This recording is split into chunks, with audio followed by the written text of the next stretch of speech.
Hello, আসসালামু আলাইকুম। আমি ফারদিন হাসান এবং আপনারা দেখছেন ফারদিস রিয়াকশন। এর আগে আমি জিওগ্রাফি নাও চ্যানেল থেকে বাংলাদেশের উপর জিওগ্রাফির যে বাংলাদেশের জিওগ্রাফিক্যাল কন্ডিশনের উপর একটা ভিডিও রিয়াক্ট করছি, ইন্ডিয়ার উপর একটা ভিডিও রিয়াক্ট করছি। তো আপনারা জানেন বাংলাদেশ, ইন্ডিয়া, পাকিস্তান একটা দেশ ছিল এক সময়, পাক ভারত উপমহাদেশ। তাহলে পাকিস্তান কেন বাদ যাব? Not fair. এবং আমি সব সময় সমান অধিকার দেয়, তাই সেই অধিকারের ভিত্তিতে পাকিস্তানকে আমি আজকে রিয়াক্ট করবো। জিওগ্রাফি নাও পাকিস্তানের জিওগ্রাফি নিয়ে আমরা রিয়াক্ট করব। তো চলুন ভিডিও শুরু করি। Start. All right, Pakistan. You've probably heard of this guy, maybe in the news, maybe in literature, maybe in movies. Pakistan is sort of a societal paradox. It's only a little over half a century old, yet it retains history that predates the pyramids of Egypt. There's so much to cover, so pack your bags and stand on this bus ride to Pakistan. This is my bag. It's geography now. Hey everyone, I'm your host Barbs. Pakistan is kind of like the bridge between the Middle East and the rest of Asia. It is the only nation in the world known to have been established on the basis of religion alone. Well, what about me?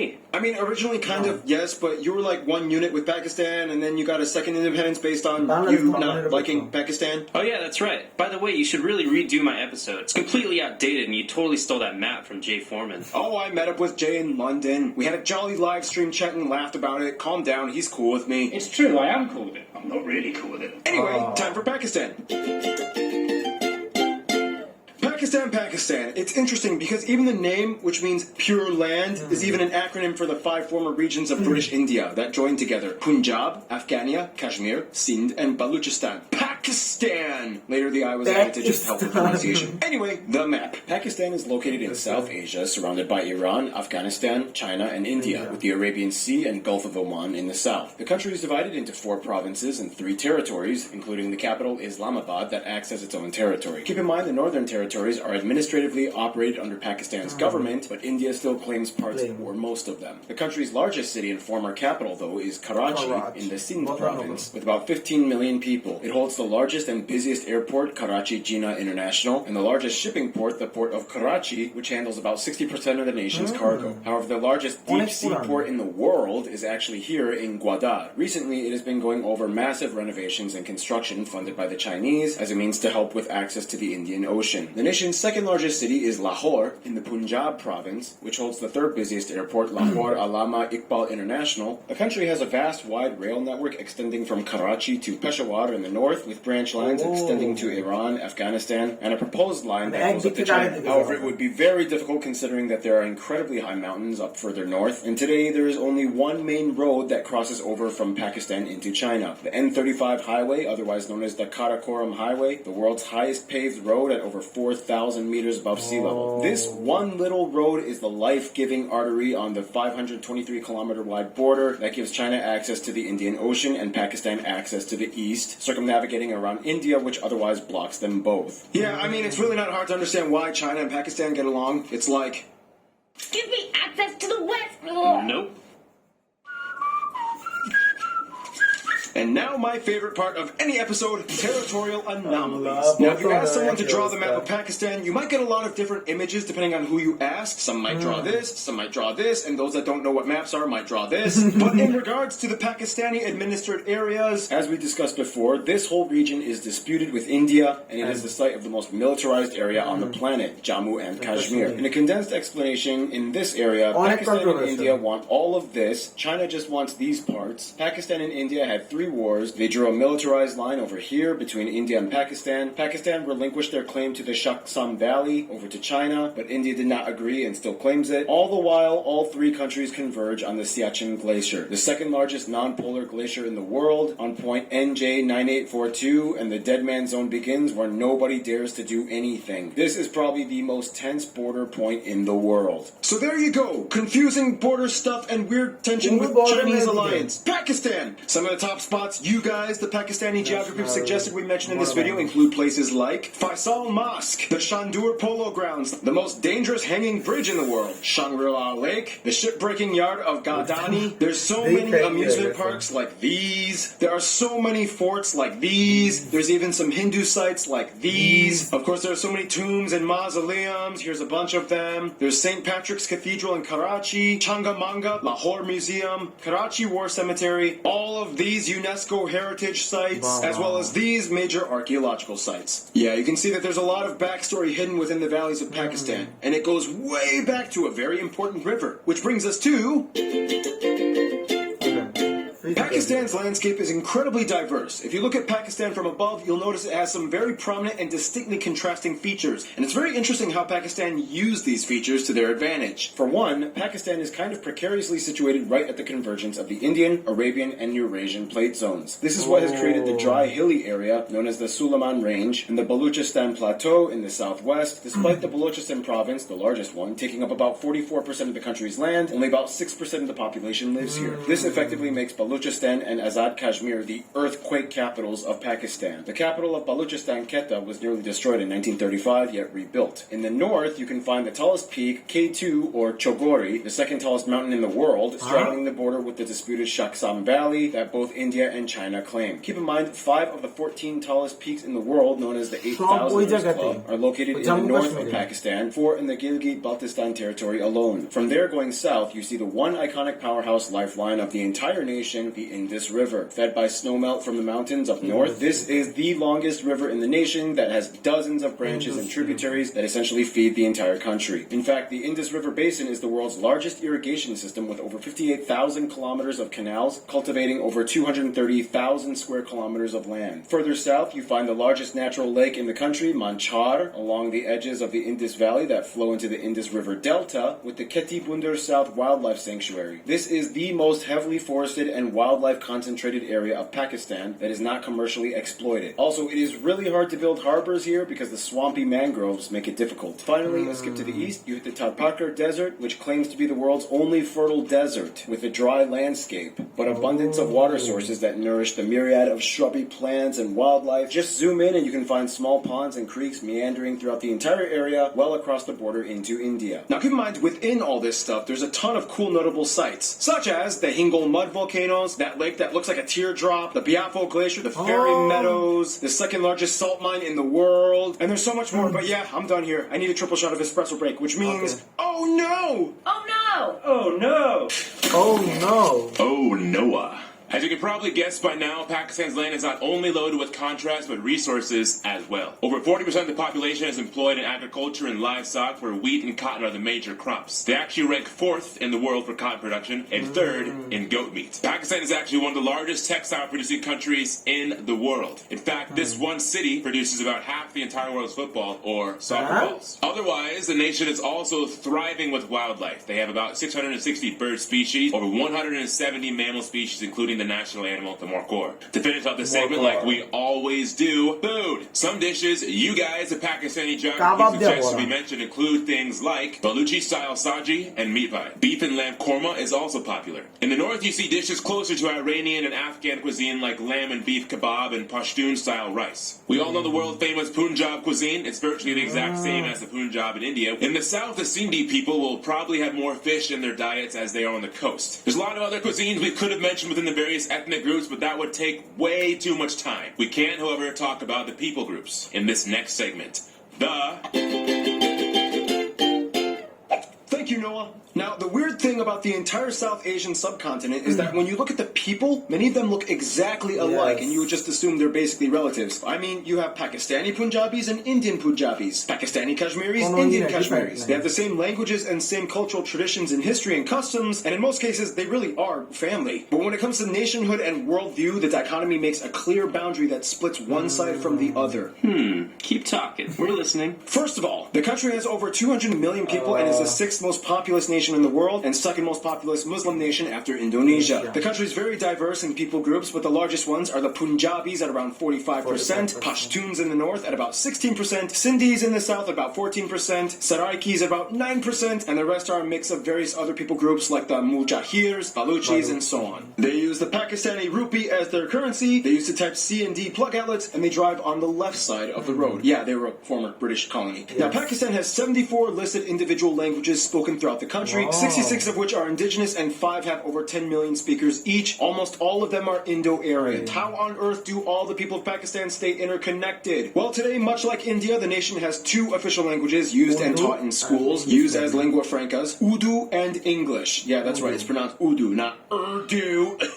For reference, Urdu is basically the same thing as Hindi, except it has a few extra words and phrases borrowed from Persian and Arabic. It's also written in the Perso-Arabic script. Here are some of you guys, the Pakistani geographers, explaining the subtle differences between Urdu and Hindi. Hi, I'm Asya from Pakistan. Khatoon is a woman in Urdu, and in Hindi it's Mahila, usually. Also, words like miracle, which is Mojiza in Urdu, is Chamatkar in Hindi. I'm Maha from Lahore. Some of the words, or more like sentences, are quite the same in both the languages. Like the word magician. In both Hindi and Urdu, it's Jadugar. But to a Pakistani and an Indian, the language differences are quite stark. Let's take thank you for example. In Hindi, you would say dhanyawad, but in Urdu, you would say shukriya. Thanks, guys. Now, within the areas that make up Pakistan today, there is no one type of Pakistani. They come in all different shapes and colors, but the general demographic configuration layout shows that the east is more Indo-Aryan and the west is more Perso-Iranian. We don't have time to explain the culture behind all the many people groups of Pakistan, but we can highlight the largest ones. Let's start off. Punjabis. They are the river people. The word Punjab even means land of 5 waters. They are the backbone of the Indus River Valley. They are known for having a lot of agriculture or artisan associated people, but basically everyone knows that Punjabis are like the partiers of Pakistan. Their cousins, the Saraiki of the south, are kind of like a weird fusion between Punjabis and Sindhis. They love cooking with these flowers and are famous for their Jumar dancing. Sindhis are the southerners of Pakistan that rule the Delta and the largest city, Karachi. They are kind of known for being the money handlers, the business guys of Pakistan that keep the gears running on the financial side. Sufi Islam has a huge impact on Sindhi culture. Pashtuns. These are the same Pashtuns that we talked about in the very first Geography Now episode, Afghanistan. Remember those days.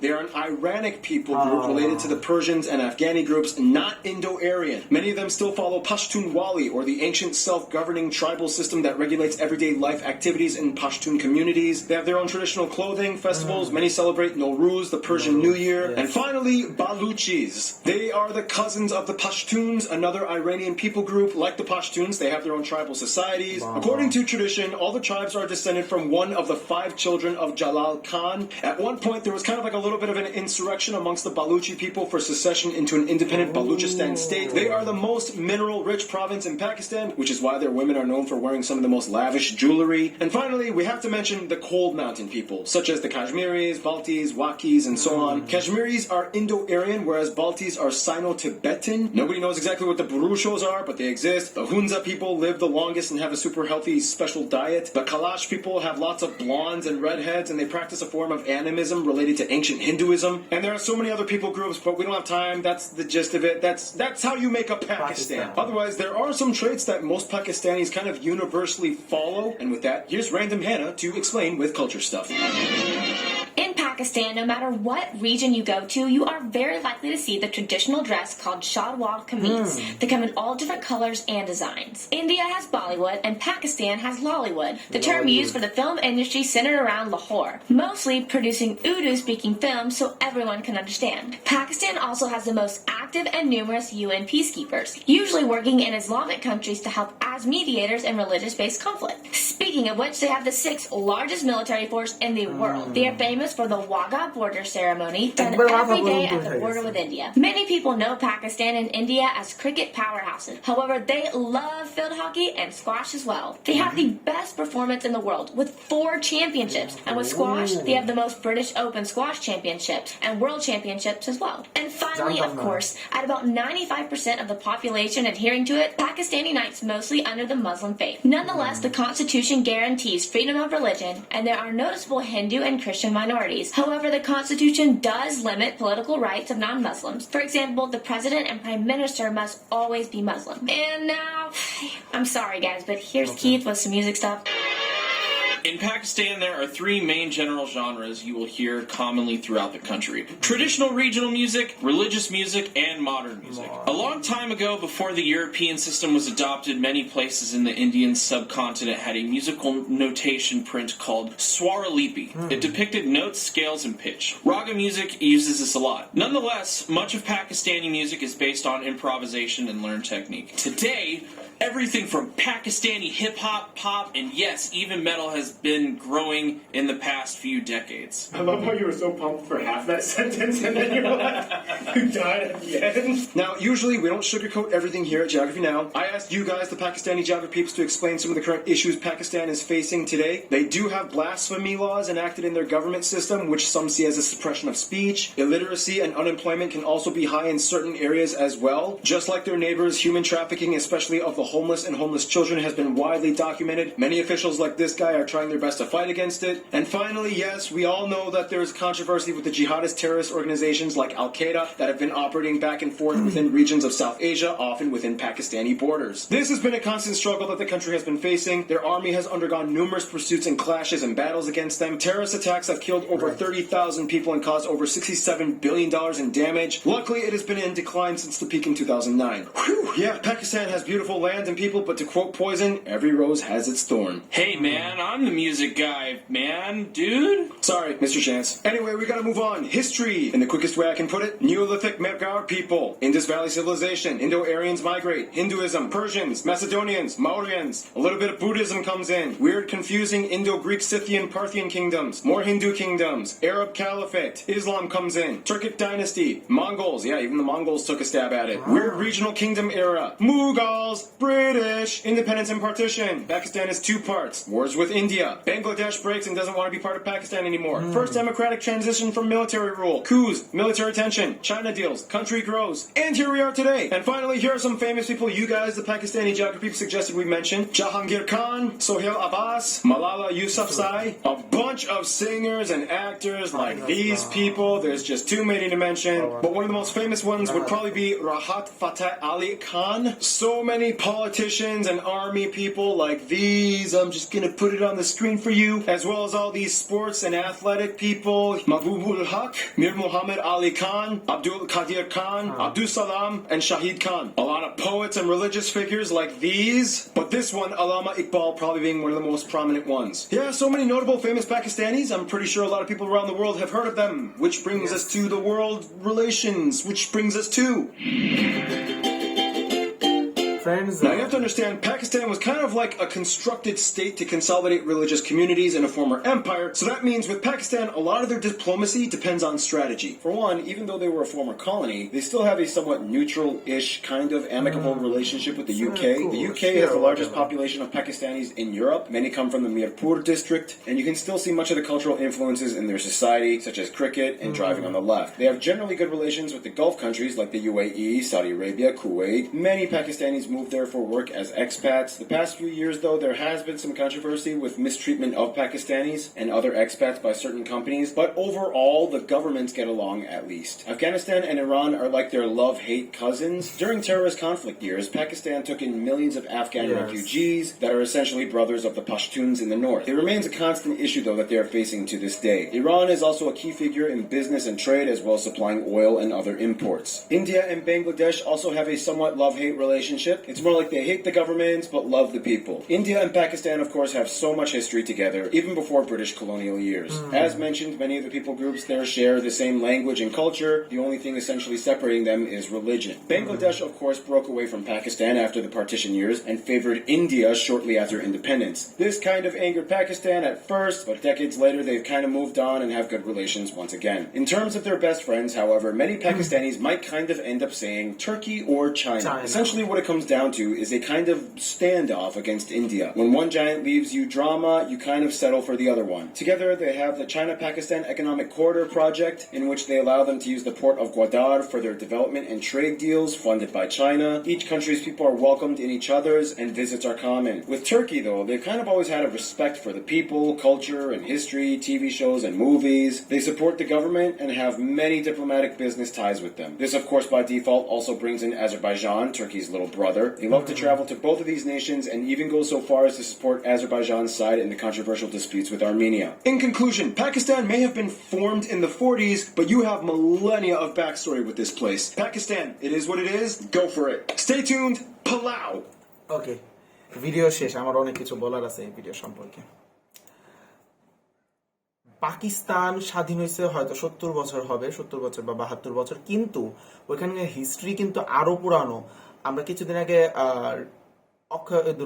Sorry আমরা হিরোটার নাম ভুলে গেছি,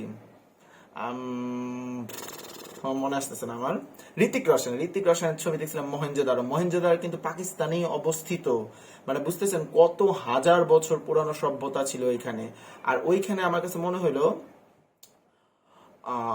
যত আমরা যে ওয়েস্টের দিকে যাচ্ছি, যত আমরা ইরানের দিকে যাচ্ছি, ওইখানকার যে বেলুচিস্তান, ওইখানকার এরিয়াতে ইরানের অনেক অনেক অনেক বড় ইনফ্লুয়েন্স আছে। শুধু ইরানের লোকের না, ইরানি সভ্যতার অনেক বড় ইনফ্লুয়েন্স আছে। আর ইন্ডিয়ার দিকে যত আসছে সেখানে ইন্ডো এরিয়ান মানে ওইখানকার লোকগুলো ইন্ডিয়ার মতো, মানে ইন্ডিয়ানদের মতো দেখতে, আমাদের মতোই দেখতে। কিন্তু যত আমরা ইরানের দিকে, ইরান আফগানিস্তান বর্ডারের দিকে যাব, বেলুচিস্তান, তারপর আমরা সিন্ধি প্রদেশে যাব, তত কিন্তু তারা দেখতে কিন্তু মানে ইরানিদের মতো, মানে সুন্দর, টল, লম্বা, ফর্সা। তাছাড়া ওখানকার সভ্যতা অনেক পরিবর্তন আসবে, খাবার দাবারেও পরিবর্তন আসবে।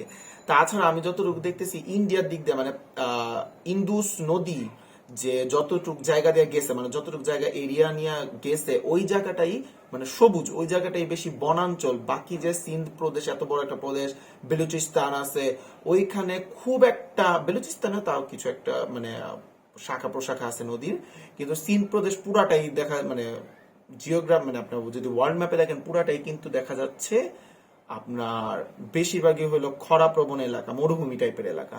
তাছাড়া কাশ্মীর নিয়ে আমি কিছু নাই বলি, খুবই কন্ট্রোভার্সিয়াল একটা এরিয়া জম্মু কাশ্মীর। ভারত এবং পাকিস্তান সেই স্বাধীনতার পর থেকেই, মানে 1947 থেকেই তারা এটা নিয়ে খুব কন্ট্রোভার্সি চলতেছে, দাবি করে। তাছাড়া আমার একটা জিনিস ভালো লাগছে যে ওয়ার্ল্ডের টপ 5 টলেস্ট মাউন্টেনের মধ্যে, সরি টপ 14 এর মধ্যে 5টাই আছে হইলো পাকিস্তান টেরিটরি, মানে পাকিস্তান যতটুকু টেরিটরি আজাদ কাশ্মীর মানে শাসন করে সেই টেরিটরিতে। তো আজকে ভিডিওটা অনেক বড় হয়ে গেছে, 20 মিনিটের উপরে হয়ে গেছে। ও মাই গড, আজকে এই পর্যন্তই। ভালো থাকবেন, সুস্থ থাকবেন, কমেন্ট করে জানাবেন কোন জিনিসটা ভালো লাগছে। আজকে এই পর্যন্তই, বাই।